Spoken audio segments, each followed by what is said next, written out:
C'était la troisième journée de Pro D2 en ce jeudi soir et depuis le stade Maurice David d'Aix-en-Provence. Provence Rugby recevait Nevers, deux ambitieux des temps modernes.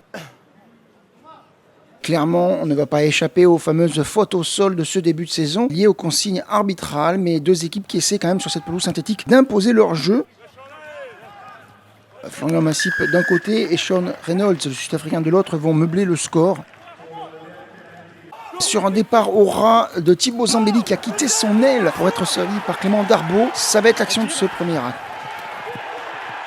L'ailier serial scorer va se faire la malle et aller marquer malgré le retour et les plaquages manqués ou les rafus sur les adversaires.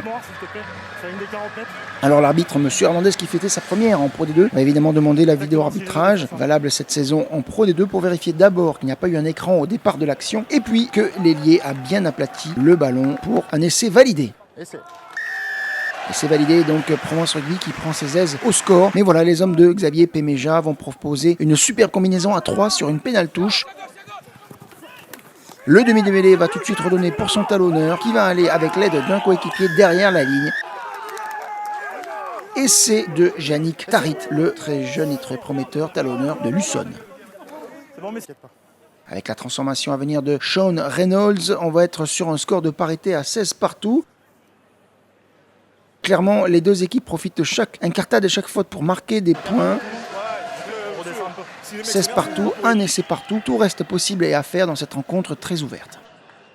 Lors du deuxième acte, ce sont plutôt les visiteurs de blanc, de jaune et de bleu vêtus qui vont imposer leur jeu sur les premiers instants. Ils vont porter davantage la balle, ils ne vont pas trouver d'espace ni d'occasion d'essai à se mettre sous la dent, mais ils vont provoquer des fautes adverses. Et Sean Reynolds, la gâchette, continue son très bon match avec 3 points d'avance du coup pour Nevers. Un carton jaune attribué à une première ligne va renverser un petit peu la tendance de cette deuxième mi-temps. La conquête va être un peu plus équilibrée. Massip va passer des points. Il va y avoir quelques échecs des buteurs. Mais on va être sur un 22 partout au moment du money time.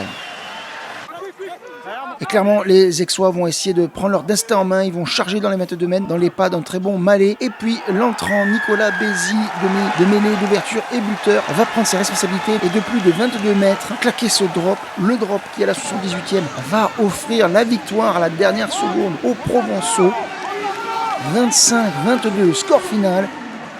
3 victoires en 3 rencontres pour le leader aixois qui caracole en tête de classement quand Nevers doit se contenter d'un bonus défensif un peu maigre par rapport à sa prestation ce soir.